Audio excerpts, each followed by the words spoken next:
कांग्रेस पिछले 5 महीने से पूरे देश में स्वाभिमान यात्रा पर निकले स्वामी रामदेव ने भ्रष्टाचार का मामला बुलंद कर रखा है। ये बात कांग्रेस को चुभ गई है। अब कांग्रेस की तरफ से दिग्विजय सिंह स्वामी रामदेव से सवाल कर रहे हैं, उनके ट्रस्ट में कहीं काला धन तो नहीं है। इस आरोप का जवाब देने के लिए स्वामी रामदेव खुद हमारे साथ हैं। स्वामी जी, स्वागत है आपका, प्रणाम।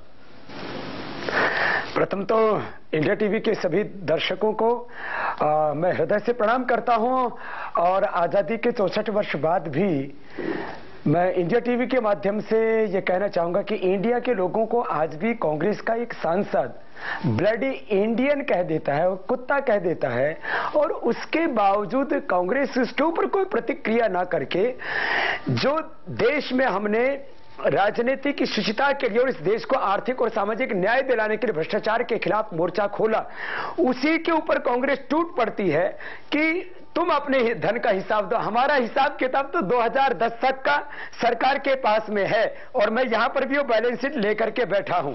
हमने जो हमारे पास में ट्रस्ट है वो पूरा का पूरा ऑडिट होता है, पूरी पारदर्शिता के साथ हम सरकार में जमा कराते हैं।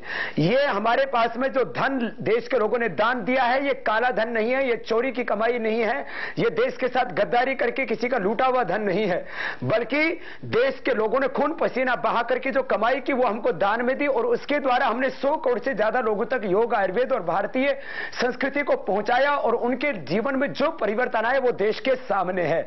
लेकिन अब जवाब तो कांग्रेस को देना पड़ेगा कि आखिर आजादी के 55 वर्षों में करीब 400 लाख करोड़ रुपए के काले धन की अर्थव्यवस्था खड़ी हो जाती है, करीब 300 लाख करोड़ रुपए 70 से ज्यादा टैक्स हेवनों में बाहर जमा हो जाता है, करीब 100 लाख करोड़ रुपए देश के अंदर जमा हो जाता है। आखिर उस जो धन कांग्रेस के लगभग अधिकांश शासनकाल कांग्रेस का रहा, उस समय जो देश लूटा, उस देश का धन देश को वापस दिलाने की जिम्मेदारी क्या कांग्रेस की नहीं है? बहुत बड़ा सवाल कहा है और आपने एक सवाल किया है, लेकिन इससे पहले आज दिग्विजय सिंह कई सवाल कर रहे थे काले धन के पूरे मामले पर। आपसे हम प्रतिक्रिया लेंगे, उससे पहले सुनवाना चाहते हैं कि क्या कहा दिग्विजय सिंह ने। अनेक साधु संतों ने यही कहा है कि भाई साधु संत का हम लोग तो है, हमारा जीवन बीत गया, सब परिवार त्यागे हुए, इन्होंने 10-15 साल में इतनी संपत्ति कहां से जुटा ली। तो साधु संत जो पूछ रहे हैं वो अपनी जगह वाजिब है। हम तो चाहते हैं कि जब भी उनके पास कोई दानदाता दान देने आया करे तो उससे वे प्रमाणीकरण ले लिया करें कि इसमें कोई काला धन नहीं है। वैसे काला धन के खिलाफ उनकी मुहिम का हम समर्थन करते हैं, लेकिन केवल एक पार्टी को वो निशाना जो बना रहे हैं, हम इसके बारे में उनसे इतना ही कहेंगे, निष्पक्षता से सभी पार्टी को निशाना बनाए, राजनीति में आए, भगवा वस्त्र पहनकर और नॉन पॉलिटिकल प्लेटफॉर्म पर खड़े होकर राजनीतिक भाषण देना बंद करें। स्वामी रामदेव की संपत्ति के मामले पर अब सियासत शुरू हो चुकी है। कांग्रेस और बीजेपी के नेता आमने सामने हैं। यहां पर स्वामी रामदेव हमारे साथ हैं। रामदेव जी, सीधे सीधे सवाल किया गया है कि आपके पास पिछले 10 सालों में इतनी संपत्ति आ गई है, इसका क्या हिसाब किताब है, कहां से आई है? कांग्रेस ये आरोप लगाती है आप पर। पहली बात तो यह है कि पिछले 15 सालों में मैं देश के 5 करोड़ से ज्यादा लोगों के पास में पहुंचा हूं और इस देश के 5 करोड़ से ज्यादा लोगों ने मुझे सहयोग प्रदान किया है। तो इसमें यदि मैंने पुरुषार्थ किया है, निस्वार्थ भाव से देश के लोगों की सेवा की और देश के लोगों ने मुझ पर विश्वास किया है और जो मुझ पर विश्वास किया, मैंने देश के लोगों को कभी धोखा नहीं दिया है। अब जहां तक प्रश्न ये रहा कि इससे किसी को यदि ईर्ष्या होती है तो इसका तो मैं कोई जवाब देने के लिए जो है जिम्मेदार नहीं हूं। और दूसरी बात ये रही कि आदरणीय श्री दिग्विजय सिंह साहब कोई मेरे पॉलिटिकल एडवाइजर नहीं है, मेरे कोई स्पिरिचुअल या सोशल एडवाइजर नहीं है। मैं रामकृष्ण का वंशज हूं और मेरे पूर्वजों ने, भगवान राम ने, भगवान कृष्ण ने और महात्मा गांधी ने देश में जब जब अधर्म, पाप, अन्याय बढ़ा तो उसके खिलाफ उन्होंने आवाज उठाई। मैं अपने संन्यास धर्म से भी बड़ा राष्ट्र धर्म को मानता हूं और राष्ट्र हित को सर्वोपरि मान करके आप योग भी सिखाऊंगा, देश भी बचाऊंगा। और जो इन भ्रष्ट बेईमान लोगों ने गद्दारी करके देश के साथ धोखा करके देश का धन लूटा है, इनसे तो उम्मीद इसलिए नहीं की जा सकती कि अभी तक काले धन के खिलाफ कोई कानून नहीं बनाया। काले धन के खिलाफ कानून बनना चाहिए कि जिन लोगों ने लूटा उनसे वसूली होनी चाहिए और उनको सूली पर चढ़ाना चाहिए। माननीय प्रधानमंत्री जी कहते हैं हम काले धन जिन्होंने देश में जमा किया है या लूटा है, देश के साथ धोखा किया है, उनके खिलाफ कार्रवाई करेंगे। कार्रवाई के नाम पर उनके पास कानून इतने लचर पचर है कि उसमें वो दोषी को दंड भी नहीं दे सकते।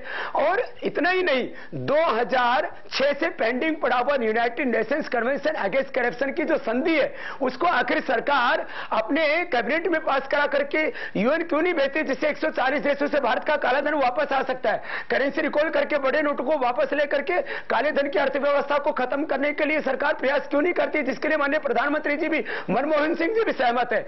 तो जवाब तो कांग्रेस को देना पड़ेगा, और कांग्रेस परिवार के जो एक बड़ा परिवार, उसके जो ट्रस्ट है, उसमें जो लाखों करोड़ रुपए की संपत्ति सरकार से दी गई है, उसका हिसाब देना पड़ेगा। और देश में मैंने पता लगवाया कि करीब 450 जो बड़ी स्कीम है सोशल वेलफेयर की, वो एक ही परिवार के नाम से आखिर क्यों चलती हैं। आधे से ज्यादा सरकारी संस्थान, रेलवे, एयरपोर्ट और सारा का सारा एक ही परिवार के नाम क्यों कर दिया गया। कोई ऋषि मुनि, क्रांतिकारी और आदर्श राजनेता, समाजसेवक इस देश में नहीं हुए कि एक परिवार को सामने ला करके खड़ा कर दिया जाता है। मैं सबका सम्मान करता हूं जिन्होंने देश के लिए त्याग तप किया, बलिदान दिया है, लेकिन उसमें पक्षपात नहीं होना चाहिए। स्वामी जी, क्या ये समझा जाए, आपने अभी अभी एक बात बोली, आपने सीधे शब्दों में कहा, सटीक शब्दों में, कि मैं योग भी सिखाऊंगा और काले धन के ऊपर हमला भी करूंगा। क्या मैं ये समझ सकता हूं स्वामी जी कि क्या ये योग का भोग के ऊपर एक हमला है, एक चुनौती है उसको? हाँ, ऐसा ही समझिए कि योग से राजयोग की यात्रा है, और अब दोहरी जिम्मेदारी हमारी है, दोहरी भूमिका हमारी होगी। चरित्र हमारा दोहरा नहीं है, लेकिन जिम्मेदारी और भूमिका हमारी दोहरी होगी। हम योग भी सिखाएंगे, देश भी बचाएंगे, भ्रष्टाचार को मिटाने के लिए और देश का लूटा हुआ देश का धन वापस उसको दिलाने के लिए, एक भारतीय राजनीति का पुनर्जन्म करने के लिए अब एक बहुत बड़ा अभियान शुरू हो चुका है, और इसकी झलक 27 फरवरी को दिल्ली में भी देखने को मिलेगी। अभी तो ये प्रारंभ भर है और उसी से डर गए हैं। अभी जब पूरा काम सामने आएगा तब इनको पता लगेगा कि दिल्ली में बैठकर के सरकारें चला सकते हो या सरकारी तंत्र का दुरुपयोग करके किसी को सता सकते हो, लेकिन इस देश की जनता सरकार बनाना जानती है, तो सरकारों को उखाड़ना भी जानती है और नई सरकार बनाना भी जानती है। आपने कहा ये योग से राजयोग तक की यात्रा है, और खुद दिग्विजय सिंह आपसे ये आपको चुनौती देते हैं, कहते हैं कि अगर आपको लड़ना है तो राजनीतिक मंच पर आकर लड़े, और राजनीतिक अखाड़े में आकर लड़े, राजनीतिक बयान अराजनीतिक अखाड़े से ना दे। अब क्या कहेंगे आप? देखिए, जो है, जितना मैंने पहले ही कहा, देश के लोगों को आरोग्य देना, उनकी आध्यात्मिक उन्नति करना, यह मेरा कर्तव्य है और उस कर्तव्य का मैं पालन कर रहा हूं। मेरे मूल में, मेरी पूरी सेवा में, आज तक भी मैं भारत स्वाभिमान की यात्रा पर निकला हूं तो प्रतिदिन सुबह से लेकर के शाम तक करीब 2 लाख से ज्यादा लोगों को योग की दीक्षा तो दे ही रहा हूं ना। लेकिन मैं योग सिखाऊं आंख बंद करके और पूरा मेरा देश लुटता रहे, देश के 84 करोड़ लोग भूखे सोए। आज इस देश में जिस तरह से आर्थिक अन्याय और सामाजिक अन्याय देश के लोगों के साथ में हो रहा है, आज इतना शक्तिशाली देश लुट रहा है, मैं तो ऐसा गद्दार नहीं हूं कि मेरी आंखों के सामने मेरी मां भारती को नोच नोच के भ्रष्ट और बेईमान लोग जो है उसको बेइज्जत बेआबरू करें और मैं मौन होकर के तमाशा देखता रहूं। मैं इस भारत माता का बेटा हूं, मैं रामकृष्ण की संतान हूं और मैं महात्मा गांधी और तमाम क्रांतिकारियों का वंशज हूं, उनका अनुगामी हूं। इसलिए जो मेरे पूर्वजों ने किया वो मैं कर रहा हूं। वेद कहता महावस्ते निषेध चोर भ्रष्ट बेईमान हम पर राज न करें। और यदि हमारे पूर्वजों ने जितने भी भगवान रामकृष्ण आदि ने अभियान शुरू किए तो पाप अनाचार को खत्म करने के लिए किए थे, तो मैं यदि पाप भ्रष्टाचार अनाचार को खत्म करने के लिए इस देश के लोगों को खड़ा कर रहा हूं, तो क्या इस देश में पाप के खिलाफ, भ्रष्टाचार के खिलाफ आवाज उठाना अधर्म है, पाप है? आप जो बता रहे हैं वो एकदम बिल्कुल कुछ इसी तरीके से भगवत गीता में लिखा है कि ऐसे कैसे संत बने आप कि आप खड़े रहें और आपके सामने कुछ ना कुछ होता रहे। अपना कर्म तो करना ही पड़ेगा, जो आप अभी जिसको करने की बात कर रहे हैं। स्वामी जी, एक बड़ा सवाल, क्या इतना धन अर्जित हो गया है कि अब इस पूरे मामले पर राजनीति करने की कोशिश कर रही है कांग्रेस? एक छोटे से ब्रेक के बाद।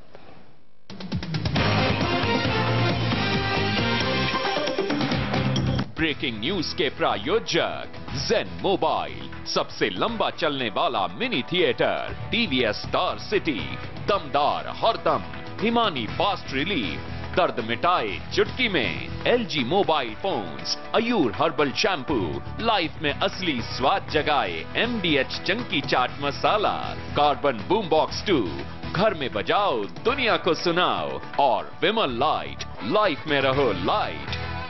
पहले सचिन का कैमरे पर मजाक उड़ाया, फिर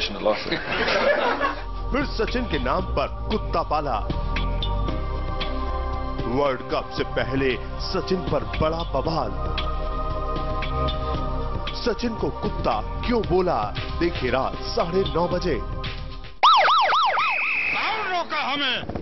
हम ट्रांसपोर्ट मंत्री हूँ। पर साहब, जो रूपा फ्रंटलाइन पहनते हैं वही फ्रंट में रहते हैं ना। रूपा फ्रंटलाइन सबसे आगे। सुनो, यहाँ कोई SBI की ब्रांच है क्या? SBI ढूंढ रहे हैं। क्यों, जेब में नहीं है? ये रहा SBI का ब्रांच। स्टेट बैंक फ्रीडम यानी SBI की मोबाइल बैंकिंग, जो दे आपको बैंकिंग की हर सुविधा। तो हुआ ना SBI का ब्रांच आपकी जेब में, हाँ? आज तो राज ट्रीट है तेरी, हम सब की तो जेब है खाली। चाय पिला, बर्गर खिला, पड़ा है सिर्फ 5 रुपया। 5 रुपए में कुछ मिलता है क्या? 5 रुपए में अब मिलता है Priya gold butter bite biscuit. Good morning sir. Sir, नया सैमसंग गुरु डुअल 35। इसमें है बेहतर एप्स, बेहतर म्यूजिक, बेहतर स्क्रीन, बेहतर बैटरी, यानी सब कुछ बेहतर। अब टाइम पास भी बेहतर। क्या आपको नहीं लगता ड्यूरासेल साधारण जिंक कार्बन बैटरी से 10 गुना ज्यादा चलती है? आइए इनमें फर्क देखें। ड्यूरासेल के 200 मिनट, साधारण जिंक कार्बन बैटरीज के 20 मिनट। खुद फर्क देखें। ड्यूरासेल चले 10 गुना तक ज्यादा। और अब डबल ए ड्यूरासेल बैटरी 25 रुपए की जगह सिर्फ 17 रुपए में। शिशु के उत्तम विकास के लिए पहले 6 महीने केवल स्तनपान की जरूरत है और इसके बाद स्तनपान और पर्याप्त पूरक आहार की। 6 महीने का होने पर शिशु को गेहूं या चावल के आटे का दलिया खिलाओ। घर में बना बिना मिर्च का भोजन घोट कर दो। फल और सब्जी भी दो। पूरक आहार दिन में 5-6 बार खिलाओ और स्तनपान भी 2 वर्ष तक जारी रखो। बढ़ते शिशु की बढ़ती जरूरतें पूरी करें पर्याप्त पूरक आहार से। तुम मुझसे कितना प्यार करते हो? टेढ़े सवालों का जवाब देना सीखे। हर टेंशन का fresh solution. Sprite university of freshology जल्द आ रही है। खूबसूरत ख्वाब हूँ मैं, ज़मीं पे आफताब हूँ मैं, कोमल एहसास हूँ मैं, नारियल तेल की कोमलता युक्त वीनस, मुझे दे सॉफ्ट सॉफ्ट स्किन।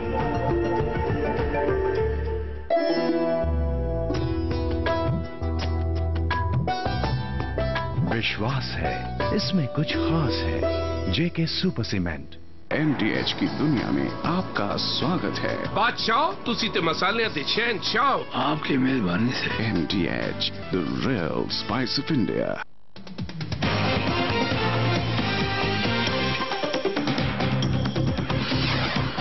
अभी इस वक्त आप लाइव इंडिया टीवी पर देख रहे हैं स्वामी रामदेव। एक एक चीज का वो जवाब दे रहे हैं जो कांग्रेस ने उनके ऊपर हमला किया है, बल्कि ये हमला शुरू खुद स्वामी रामदेव जी की तरफ से हुआ था।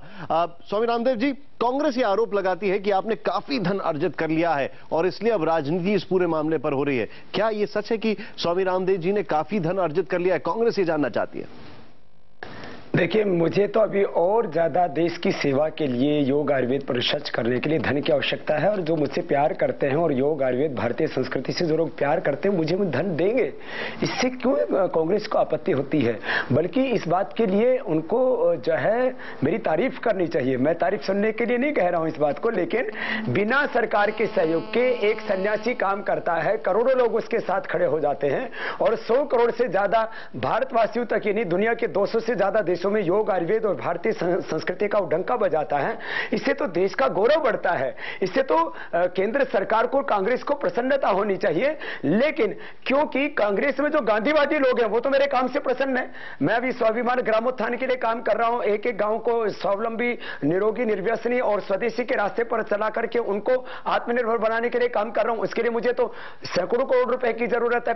पतंजलि रिसर्च फाउंडेशन के लिए एक एक बीमारी के ऊपर हमें जो क्लिनिकल कंट्रोल ट्रायल करना, उसके लिए मुझे तो सैकड़ों करोड़ रुपए की जरूरत है। तो मुझे तो और धन की आवश्यकता नहीं, देश के लोग मुझे देंगे। लेकिन मैं कह रहा हूं कि जो गांधीवादी कांग्रेसी वो तो मेरे साथ में है, लेकिन जो पश्चिमवादी कांग्रेसी हैं, जो पश्चिम को हर मामले में आदर्श मानते हैं, जो इस देश में शराब की नदियां बहाना चाहते हैं, गोहत्या के जो समर्थक हैं और स्वतंत्र भारत में जो विदेशी तंत्र, अंग्रेजी तंत्र के पोषक हैं, वही मेरी आलोचना कर रहे हैं। स्वामी जी, आपने जो हमला किया अपनी स्वाभिमान यात्रा के दौरान, उसका दर्द इतना क्यों हो रहा है कांग्रेस को? हम आपसे जानना चाहेंगे, जनता आपसे जानना चाहेगी एक छोटे से ब्रेक के बाद।